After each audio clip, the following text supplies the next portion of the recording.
It's Nolan. Now, before we get started, make sure y'all hitting that like button. Make sure y'all sharing it on your respective platforms. Let somebody know what we're doing today. Now, let's get into the show. But I feel like a player when this shit come on. Yeah, this that Atlanta shit, Alabama shit, Mississippi, this that country soul. Reeboks and Jabos, rep your city, bitch, this for the South. Roll off in our mouth, sweet tea sip, old school with the wood grain whip. Jamming that screw shit when we tip.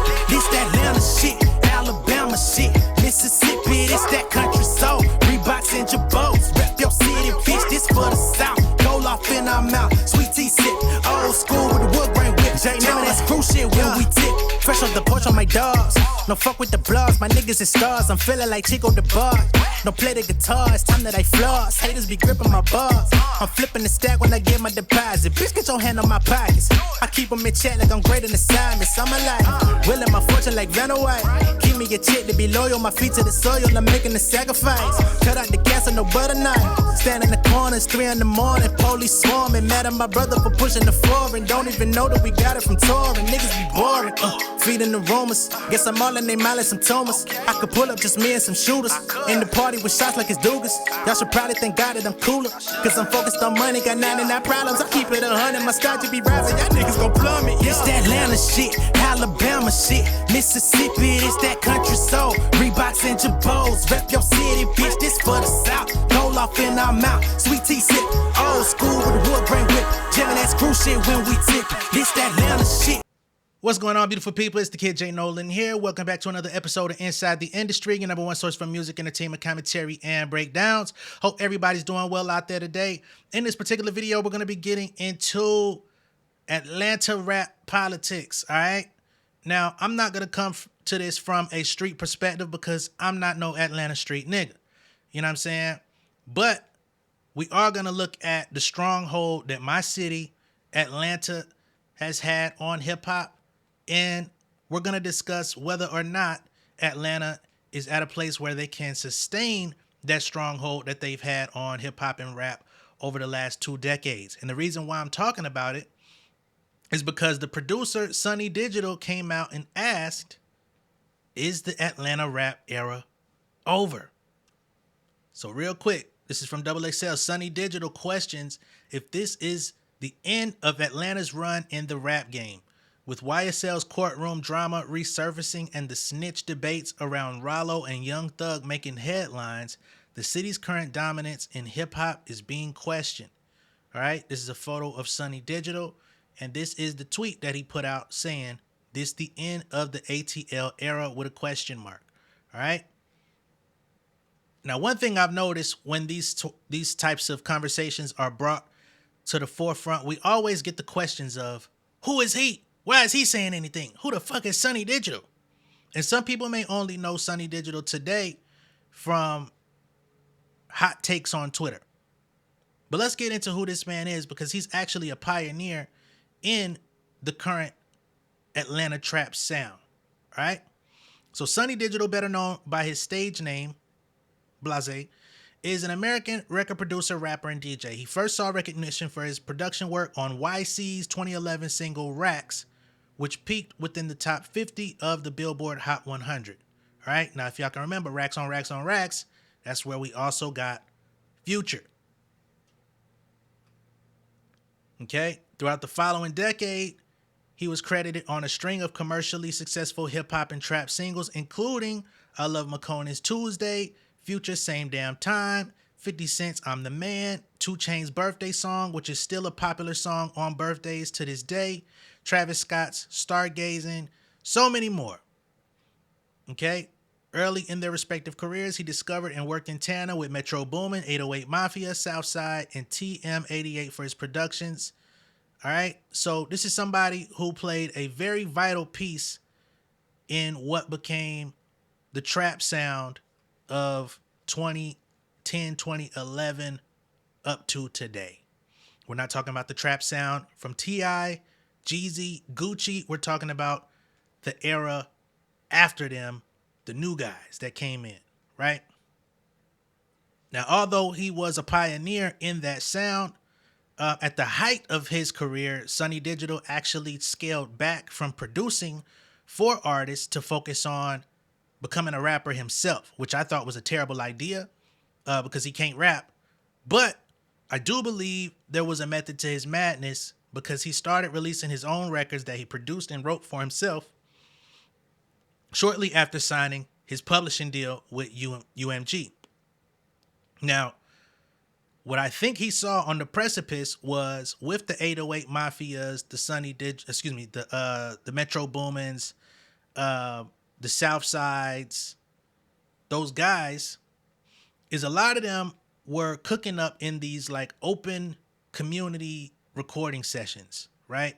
This got really popularized on like Migos records, early 21 Savage records, Future records, where you would have this trend that's still here today of 2, 3, sometimes even 4 producers on one track, right? And you be in the studio, somebody might come up with the drums. One person may say, oh, you should add some keys here. Somebody else will say, let me work on the bass line. You got somebody else over here that says, let me put some synths on top of that, right? So now you got 4 niggas on one beat, right? Now on the bass level, as a Sonny Digital, when you produce for an artist by yourself, off rip is 50-50 split on pub, right? And any additional people that you add to the fold, your percentage then dwindles down.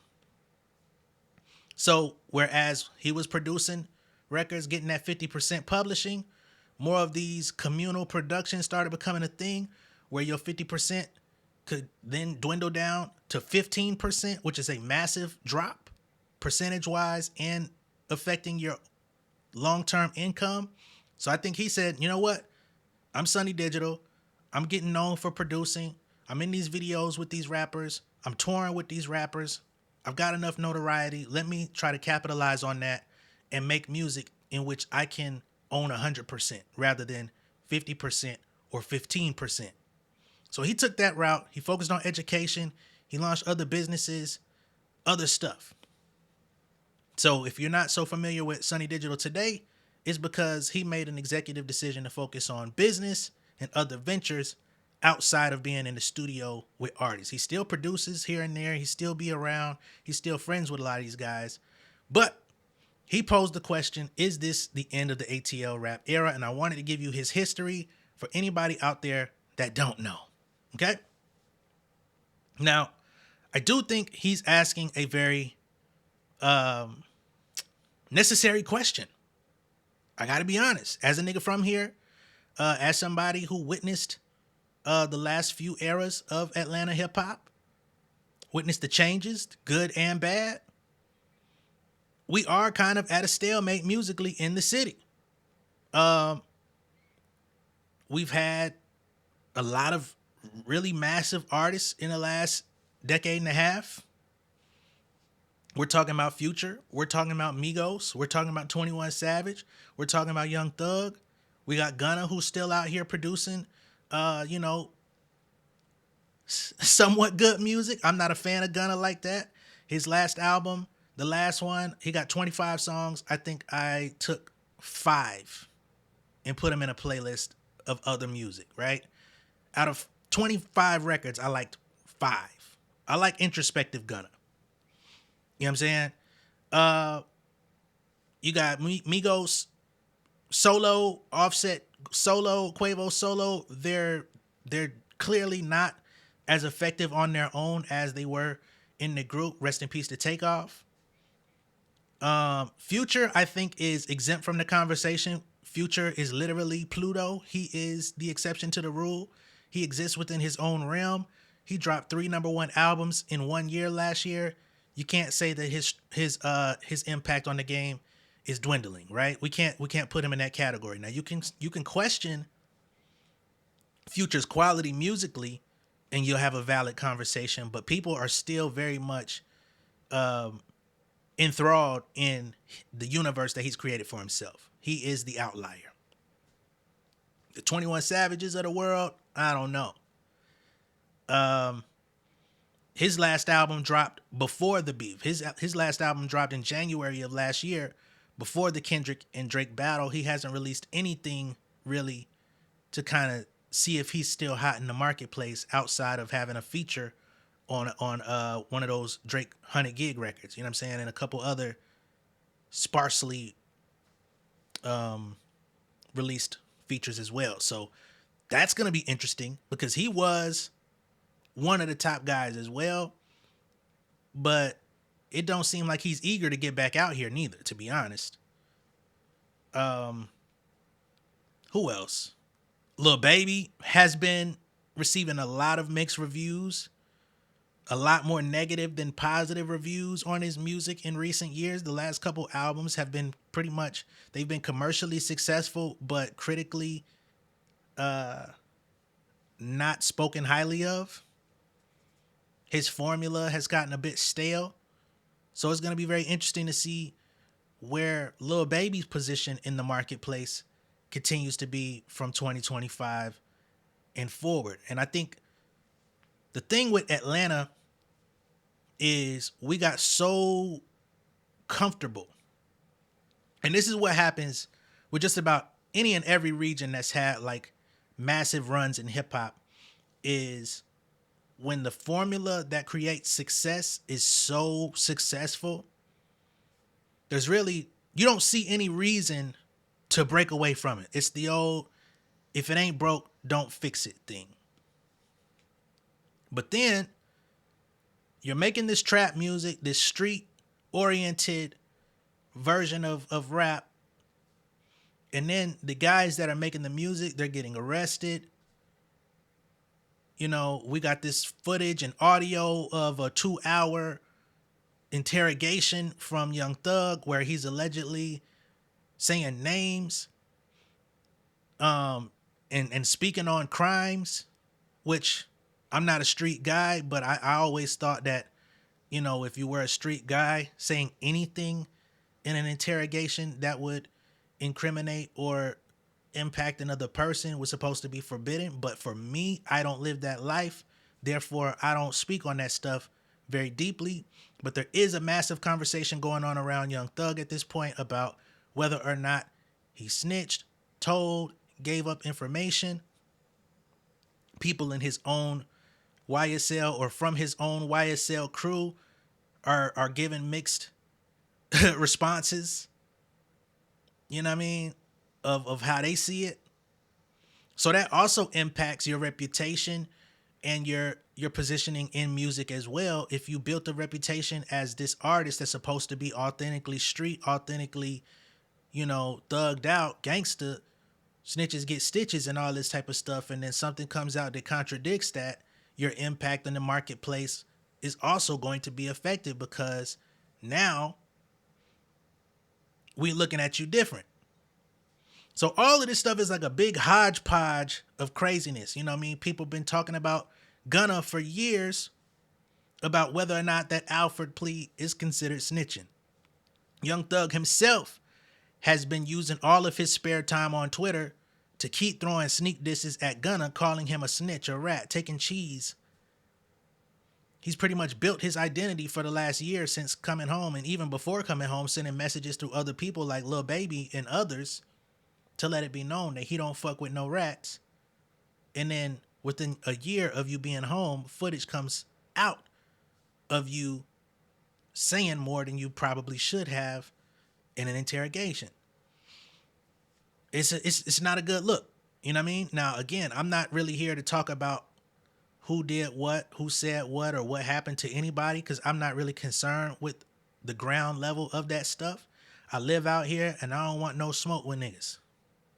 You know what I mean? And I say the same shit when LA politics come out and all that stuff be happening. I'll report on it a little bit, but I don't get deep into that stuff, into the weeds of it, because I would like to visit. You know, when there's some money on the table, I would like to move about comfortably. Okay? So, but keeping it strictly rap, getting back to the formula, right? The music has been sounding, the music has been sounding the same for a strong decade. A strong decade. You might get a new drum pack here and there. You might get, oh, we're doing flutes instead of ukuleles on this one. We're getting, you know what I mean? Like, the variation ain't been all that big. The auto tune, the niggas that can't sing but found a little loophole in the studio. Oh, when we put you in this key, put you at this pitch, you kind of sound straight. So then you just keep singing in that same key at that same pitch, and you keep just cranking them out. Niggas don't write. Niggas don't use pen and pad. Niggas don't read no more. Niggas just going in and coming off the top of their head. Oh, I like that line. Keep that line. I want to redo this line. Let me come up with it. All right, bet. I think we got another one. Building these songs. The formula has gotten stale. And then they were so big and so ubiquitous in the industry that was the only sound that people even really accepted on a massive level from Atlanta, right? So when the Jids and the Earth Gangs come up, because they've been out for over a decade themselves, we're still trying to make them happen in terms of collective response to them. They come, they have more of that Outcast, Goody Mob, Dungeon Family, more of the Atlanta origin, and they come from the same neighborhoods that these guys come from, and they're leaning into that. Mainstream wise, it's like, sounds good, but I can't play it in the club. I can't do it here.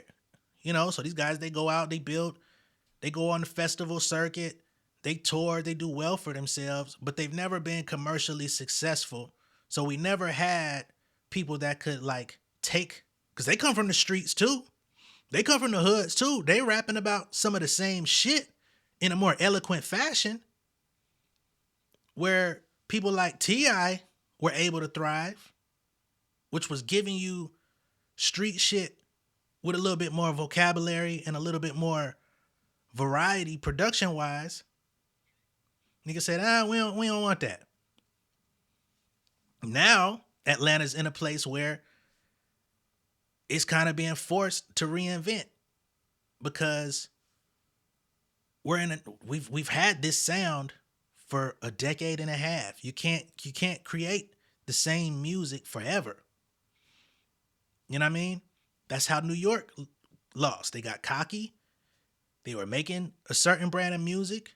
They really fucked it up when they started trying to adapt to Atlanta sound and still try to be themselves, and it didn't really click like that. For some people it worked, but for most it didn't, especially not long term.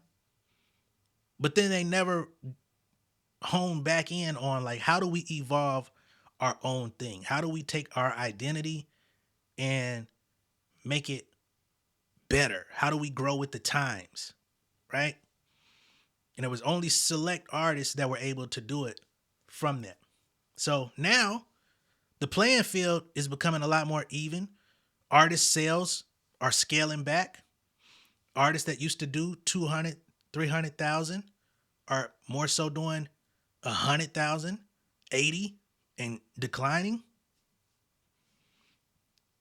Is the ATL rap era over? I can't say. But I think that is definitely coming to an end, right? Especially as people are craving more lyrics. Now, when we talk about lyrics, I'm not saying that I expect the most lyrical niggas to be the biggest Billboard charting niggas in the world. You still got to make good music. You still got to have a variety of music, and you still have to be able to excel in a way that you can make mainstream crossover records that can get you to a broader audience to be curious about what you have going on. I say this same critique about everybody. It's not just Atlanta. I've said this critique about Joey, New York artists. I say the same thing about people that are like exclusively, straight hardcore West Coast artists, and they make the music that works in their clubs, on their radio, in their local setting. But then when the rest of the world gets it, it's like, okay, I like the 2 or 3 songs that I heard coming into this album, but now I don't want to hear that for the rest of the album, right? So there's that balance of like knowing how to make music for a bigger audience. Everybody's going through the same kind of transition. And I think hip hop is in a very interesting place. The Clips were able to take advantage of the interesting place that hip hop is in by just presenting their authentic self with their day one producer who is known for making unique sounds and pushing the boundaries, making stuff that's outside of the box. It worked. I'm not saying nobody needs to come out and try to recreate what the Clips did, but I think what they did was show us that creativity can still be embraced. And I think people need to pull from that, not try to pull from their sound, but pull from the fact of how do we evolve? How do we grow? How do we push a new sound? I've been waiting on the next sound in music for the last 10 years. I'm like, what is the next thing? For whatever reason, people didn't gravitate the way they should have to like the Smino, No Name, Saba, Chance, Vic Mensa, like that Chicago. I know Smino's from St. Louis, not Chicago, but he rolls with those guys. That whole movement, I really thought that was like the next thing. It kind of had textures of jazz. It had your 808s in it. It had different things going on. It was a culmination of some of everything. You'll get the soul samples, but a different type of bounce. People didn't gravitate to that the way they should. These are artists that still have careers, but they're largely looked at as underground artists. You got the Tierra Wax of the world who makes this off-kilter, kind of weird music. Then she'll go off and do some R&B. She'll go off and do ballads and then come back and rap your face off on fucking Instagram. You know what I mean? She's successful, but she only drops once in a blue moon. She's here, then she's gone. So I don't think it's just an Atlanta thing. It's just like, where is music going next? Where is hip hop going next? I don't know. I can't say. But I think people want something that they can hold on to, something substantial. People want soul food. They've been craving it. We've had McDonald's, we've had Arby's, we've had Burger King, we've had Taco Bell. We've had that for a very long time. I think people are craving something that they can hold on to. And unfortunately for Atlanta, that hasn't been the bread and butter of the sound. So I don't know, man. I'm just hoping that this thing continues, as in this thing with hip hop. And even if our presence on the charts dwindles, I hope that us as a community, those of us that really love this music, love this culture, we continue to engage, continue to interact, continue to build communities around these artists that we do like and love, so that even if they're not selling hundreds of thousands of records, they're still able to put out music, have an audience. If they could sell through their own fucking websites or put their shit up on Even or find other platforms to sell direct through vinyl, CDs, tapes, whatever it is, if niggas can have a solid 20, 30,000, but still, but fuck around and make $10, $15 a pop or more off the records, that's still a thriving ecosystem. But again, people gonna have to condition how they think about music, how they pursue music, how they release music, and what acceptable margins are. Is it about having the numbers, or is it about having actual success? All of these things are going to be at the epicenter of the conversation moving forward. I don't have the answers. All I can do is report on what I see. And because music is in such an interesting place, it makes it even more open for me to drop the shit that I'm sitting on. You know what I mean? So y'all be on the lookout for Family Over Fame. That's still coming. I have not forgotten about it. I've not forgotten about y'all that want to hear this album, that want to get it. It's near completion. I got a few more records that got to be mixed. I've already started shooting content to come out to promote it. I need to do more, but just letting y'all know, a nigga from Atlanta is making another project that ain't gonna be prototypical, stereotypical Atlanta shit. All right, let me know what y'all think of all this down below in the comments. This is just a conversation. This ain't one of those videos of me doing all the footage and all of this and all of that. We ain't got to do that because I just wanted to talk to y'all about where things stand. And I know a lot of people have been waiting on the Atlanta era to be over with anyway. So that's also the elephant in the room. But again, where do we go next? All right, let me know what y'all think of all this down below in the comments. Be sure to like and share the video. If this is your first time seeing me on YouTube, go ahead and subscribe to the channel, become an insider. I'm going to catch y'all on the next one, man. Peace. King of my city in cul-de-sac. Coming out swinging like soldier rags. Leading my people like quarterback. Boy, I study this shit, I'm an almanac. Had to get up and grind. Knowledge is booming, I'm here to apply. Came with the chip and the dip, it just single the mind. We finna do more than survive. I need my check. Spinning the block for the Gouda. We hitting the jeweler to flood out the net. We don't do beef for computers, I'm straight out the sewer. We come when you rest. Niggas be looking perplexed, so keeping my foot on their neck. No map, I trust my gut for the quest. With drama, I'm fully abreast. I was ready for years and they doubted me. All of a sudden they tell me they proud of me. I've been dropping these haters like calories. Cross them out, I came back with some boundaries. Stand for my honor, but too raw, no corner. Packing the stick with a drummer. Wanna catch my bad, won't fumble. I done came too far to be humble.